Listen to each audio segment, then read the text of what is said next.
Disclaimer: this video is for educational and entertainment purposes only. It does not constitute financial advice. We are not registered financial advisors.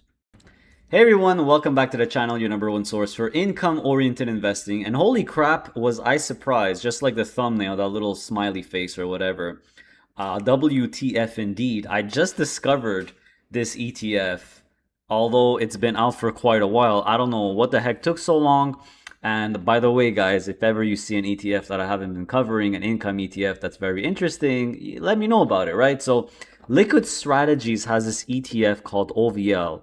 That's the stock symbol. And by the way, this is on the American stock market. So I saw someone say, hey, don't forget about us Americans. So here you go. I'm making a video for you guys here. These two ETFs that I'm going to be talking about, XPAY and OVL, are on the American stock market. Don't forget, my Canadian friends, you could have these in the RSP and not have withholding taxes. You might want to listen to this video as well, because I've been after looking at them, very impressed with these two ETFs, especially OVL. So this one has a approximate 10% yield. It pays out monthly. What else? It's been around for about 5 years. More than that, actually. Came out at the end of 2019. What is the, I don't know what the management fee is, but anyway, does it really matter? No, because total returns, which are the most important thing, are after management fees. And it's a pretty big fund. It has 275 million, so pretty modest in US terms. But what's really special about this one is the total returns. It's actually beating the S&P 500. And this is not a covered call ETF. This is actually a put ETF. So it's actually very simple to understand OVL, what it does. I think they have other ETFs, but we're going to focus on OVL, which is really the large cap one, which focuses on the S&P. Very simple what it does, guys. It literally holds VOO, right? The Vanguard S&P 500. You see it's 99.94% of the fund. And then it just writes put options. That's all it does. It writes puts.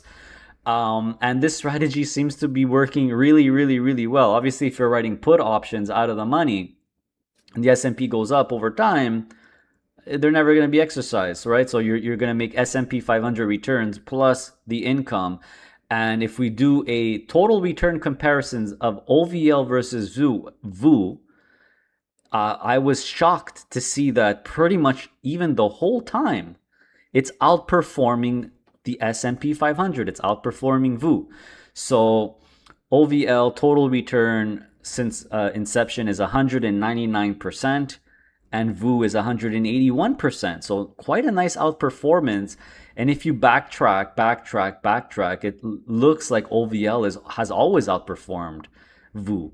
So this is something very hard to do, to outperform an S&P type 500 fund with higher fees than VOO, outperforming VOO the whole time. So this is actually very incredible. I know the yield is nothing special, 10%, but I think Americans, if you are an income-oriented investor that likes the S&P 500, this is a no-brainer if you're good with 10% yield, a nice, very modest amount of yield.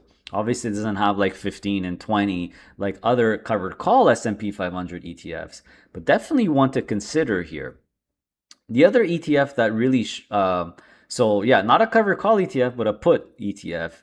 There's also XPAY from Roundhill. This is something that I've been watching closely, and I've said it in a video earlier. I think these target managed distribution ETFs, which maybe are getting more and more popular, are really a threat to cover call ETFs, because it seems like the strategy is a bit better. So I'm just wondering what something like this with leverage would do. But XPAY is also a very easy ETF to understand. It's basically from Roundhill. There's no covered calls on it. It's basically a target 20% yield. So obviously the yield is 20%. This is reset once a year. So if you look at the distributions, the monthly distributions here, you see that from 95 cents, it went to 95 cents to about 90 cents. So it resets on the 1st of every year.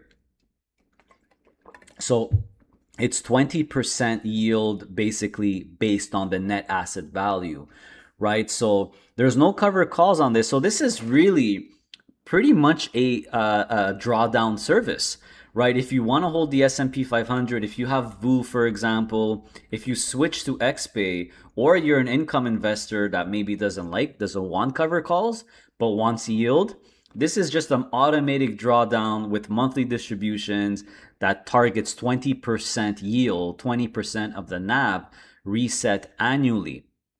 Right. So this also is very interesting because if we do the total return comparisons, and this came out much later than OVL, but if we add XPAY in the mix here, I was very surprised to see that XPAY is also outperforming VOO.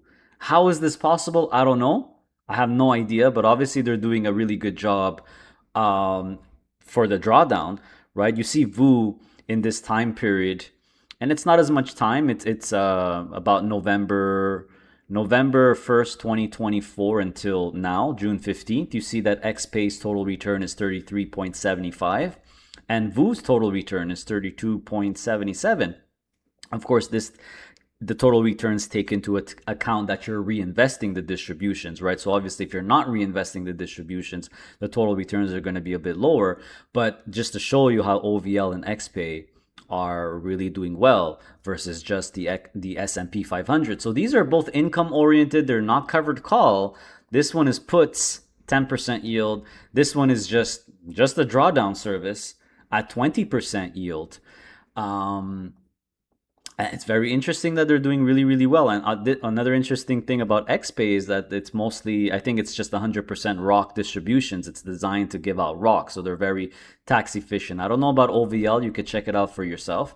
The distribution breakdown is probably on their website, but very, very interesting stuff here. I wanted to put your attention, make sure you guys know about this, especially if you're American and you want something maybe a little bit more conservative. Maybe you don't want the cover calls. And just as a comparison, if we put GPIX, which I feel is really the standard and really the top performing S&P 500 cover call ETF, they're outperforming GPIX, right? So you see OVL at 34.95%, total return, XPay at 33.73%, VOO, just the S&Ps at 32.76, and you see GPIX at 30.74, so very, very close to VOO.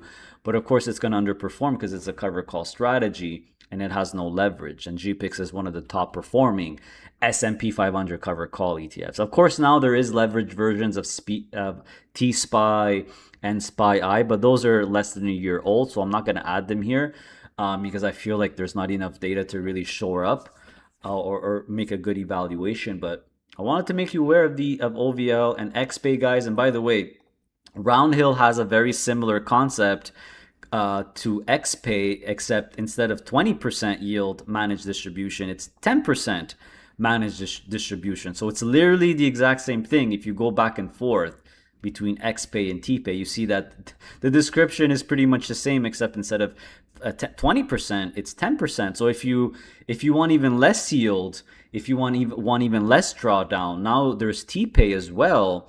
And don't forget that you could do a combination. Let's say you want a target 15 managed distribution. Well, if you put half in XPAY and half in TPAY, you're essentially getting a target 15. You're getting a 15% drawdown service, right? Or you could do a mix of XPAY and OVL. There's no shortage of mix you could do. You could add an S&P cover call strategy as well. So I just wanted to make you aware of these because I wasn't aware. Well, I was aware of XPAY, but not of OVL, and I was shocked to see the total returns are really, really good. So yeah, that's basically the video, everyone. Am I forgetting anything? So what can you expect with XPAY? I just want to make sure you understand that, if you look at the stock price of XPAY, if you look at the stock price of XPAY in basically the last year or so has been pretty much flat. This makes 100% sense because the S&P 500 in the last year has approximately had 20% return.